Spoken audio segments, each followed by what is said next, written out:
सच्ची मानिए, खोजने पर भी इससे सरल उपाय समझ में नहीं आया। जब इसका चिंतन हुआ कि हो बहुत सहज सरल उपाय भगवत प्राप्ति का सब कोई कर सकता है, कोई भी इसमें नवीन अनुष्ठान की बात नहीं है।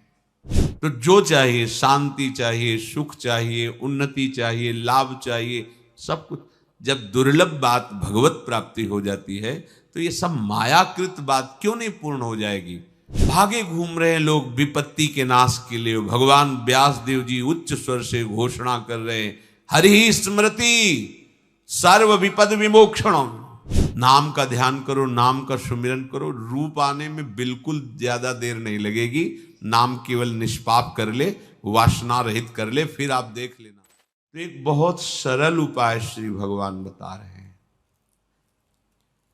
कि आप भोगों के बीच में रहते हुए, मर्यादा से भोगों को भोगते हुए भी भगवत प्राप्ति कर सकते हैं। ये भगवान ने बहुत करुणा करके बात कही है।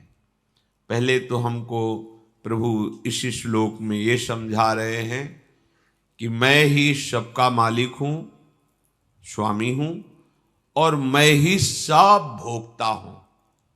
प्रभु कह रहे, अहम ही सर्वयज्ञानाम भोक्ता च प्रभुरेव च न तु मामा भी जानन्ति तत्वे नातश्च्यवन्ति ते। मैं संपूर्ण यज्ञों का भोक्ता हूं। यज्ञ माने होता है कर्तव्य कर्म। यज्ञ का मतलब जिसमें स्वाहा उच्चारण किया जाता है उतना ही नहीं। यहां यज्ञ का तात्पर्य है जो भी आप सत्कार्य करते हैं, दान, तपस्या, तीर्थ, व्रत, संयम, नियम, जो भी करते हैं वो सब यज्ञ के अंतर्गत आता है। चाहे वो व्यवहारिक कार्य हो, शारीरिक या परमार्थिक, यदि धर्मयुक्त है तो यज्ञ ही है। भगवान कहते समस्त यज्ञों का भोक्ता मैं हूं और मालिक भी मैं हूं, स्वामी हूं, प्रभुरेव च। अर्थात जितने भी आप कार्य कर रहे हैं वो प्रभु में हो रहे हैं, प्रभु की शक्ति से हो रहे हैं।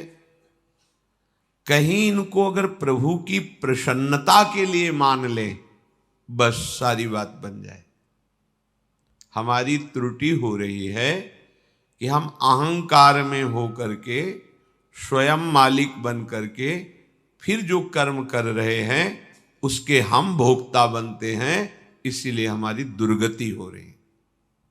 ध्यान दीजिए, अहम धर्म से युक्त होकर अर्थात देहाभिमान से युक्त होकर जो भी हम कर्म करते हैं अपने लिए करते हैं और उसके भोक्ता फल के हम बनते हैं, इसीलिए हमारा पतन हो गया, दुर्गति हो गई। और सिद्धांत क्या है, सत्यता क्या है? हम प्रभु में ही कर्तव्य कर्म कर रहे हैं, प्रभु में ही। ये पृथ्वी, ये आकाश, ये वायु, ये जल, ये अग्नि अर्थात पंचभूतों से रचित ये देह, इसमें जो 5 ज्ञानेन्द्रियां, 5 कर्मेंद्रियां, पंच तन्मात्रा, अंतःकरण चतुष्टय, ये और शतोगुण, रजोगुण, तमोगुण जनित स्वभाव, ये सब प्रभु का स्वरूप ही है। अविद्या के कारण हम ये नहीं समझ पा रहे हैं, तो हमारी जितनी भी क्रियाएं होती हैं वो प्रभु में ही हो रही हैं और वो प्रभु के लिए हो, प्रभु की प्रसन्नता के लिए हो, बस अब बात बन गई। पर यहां उल्टा है, ये संपत्ति मेरी है, मैं इसका स्वामी और भोक्ता हूं। और यहां प्रभु कह रहे हैं, अहम ही सर्वज्ञानाम भोक्ता च प्रभुरेव च, मैं सबका स्वामी हूं।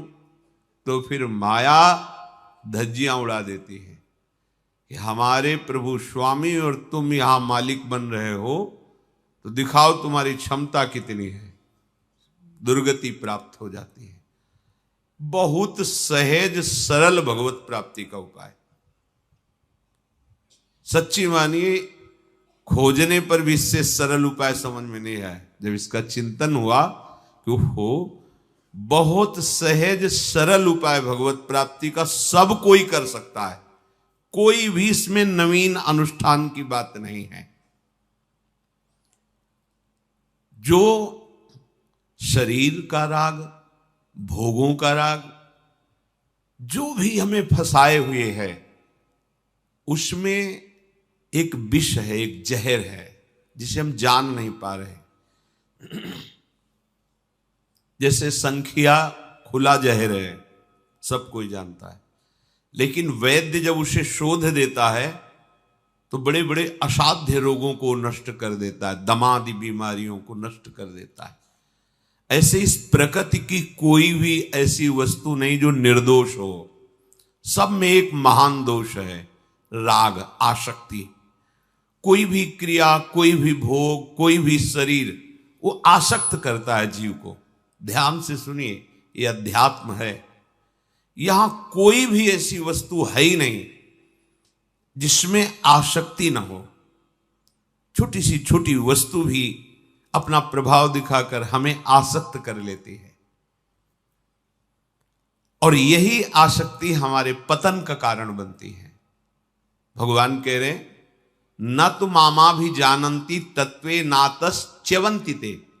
उसका पतन हो जाता है जो इस बात को नहीं समझ पाता। कोई भी वस्तु, कोई भी शरीर, सब में एक दोष है, राग। वो बांधता है, आसक्ति घसीटता है। अब हम इसके बिना जी नहीं सकते, ऐसा अनुभव कराता है। राग बांधता है, और जब तक ये राग बंधन नहीं नष्ट होगा तब तक आप भगवत प्राप्ति नहीं कर सकते। परिक्रमा दे के आ रहे थे, फिर बिहारी जी, राधा वल्लभ जी के दर्शन किए, तो बिहारी जी के दर्शन करके सामने गली से निकले, वहां इमरती बन रही थी। दृष्टि गई, मन है। अब भिक्षावृत्ति से जीते थे, पैसे तो पास थे नहीं, बहानेबाज मन है। बढ़िया गरम गरम बन रही, अगर मिलती तो श्री जी को अर्पित करके पाते। श्री जी को अर्पित करना तो बहाना था, वस्तुतः रसेंद्री और मन ने मिलकर एक चाल चली। 4 कदम बड़े होंगे कि ब्रजवासी ने दंडोत बाबा 50 रुपए दिए। जो इच्छा करी हो मन माही, हरि प्रसाद कछ दुर्लभ ना है। तुरंत मुड़े, इमरती ली। जो ही इमरती ली, ग्लानि हुई, अरे इतनी छोटी सी वस्तु ने कदम लड़खड़ा दिए, इच्छा प्रकट हो गई, वस्तु ले ली। सीधे गुरुदेव भगवान के पास गए। महाराज जी, ये लाडली कुंज में महाराज जी, ये मन बड़ा विचित्र है, ऐसा ऐसा देखा और फिर 50 रुपये मिले, ये इमरती लाए। कोई बात नहीं, जाओ इसको श्री जी को भोग लगा दो, इतना किनका मुख में रखना और सब बांट दो जीव जंतुओं को। अगर बढ़िया गरम हम सोचा और कोई उपाय होगा, यही उपाय बताया, भोग लगाओ और थोड़ा किनका ले लो और जीव जंतुओं को दे दो। स्वामी जी श्री हरिदास जी महाराज बिहारी जी के चरणों से अशर्फियां स्वयं प्रकट होती थी सेवा के लिए। उनके चरणों में तो श्री लक्ष्मी जी निरंतर सेवा में रहती है। तो उत्तम भोग लगाए और क्या करते थे, मोर मरकट को सेवें, जीव जंतुओं को डाल देते। ये दुष्ट इंद्रियां कभी तृप्त होने वाली नहीं, और ये अच्छे से मार्जन की हुई अंतःकरण में भी अपना प्रभाव डाल देती हैं। एक क्षण में पता ही नहीं चलता कि वो हमें फांस रही इंद्रियां। जो सावधान उपासक हैं उनके अंतःकरण में अपना जाल डाल देती हैं। फिर जो देह भाव से युक्त होकर विचरण कर रहे हैं उनको तो पता ही नहीं कि मैं फंस रहा हूं या फंसा हुआ हूं। अब उनको भगवत प्राप्ति कैसे हो, आगे का जो श्लोक श्री भगवान वर्णन कर रहे हैं, बहुत सोच समझ करके कैसे जीव का कल्याण हो। तो पहले सावधानी वर्णन करते हैं कि केवल मेरे से ही तुम्हारा काम बनेगा। अगर तुम किसी देवता का, पितरों का, भूतों का, औरों का यजन करते हो तो तुम्हारा काम नहीं बनेगा। काम बनने का मतलब है जीवन मुक्त हो जाना, दुखों से छूट जाना। प्रभु कह रहे हैं कि यान्ति देव व्रता देवान पितृन यान्ति पितव्रता भूतानि यान्ति भूतेज्या यान्ति मद्या जिनोपि माम। ये जो देवताओं का पूजन करते हैं और ठीक विधान से पूरे जीवन पूजन करते रहते हैं, तो जब इनका शरीर छूट ठीक विधान से, शास्त्रीय पद्धति से, तब ये देवलोक को प्राप्त होते हैं, देवता बनते हैं जाकर। और ये बने हुए देवता स्थायी देवता नहीं है। थोड़े दिनों में उनके सुकृत नष्ट हो जाते, फिर मृत्यु लोग है, तो काम बना नहीं ना। जो पितरों की पूजा करते हैं, जीवन भर पिंडदान पितर, ये वो अंत में पितृलोक को जाते हैं और वहां थोड़ा सा सुख प्राप्त करके पितरों के साथ फिर मृत्यु लोक को आते हैं। और जो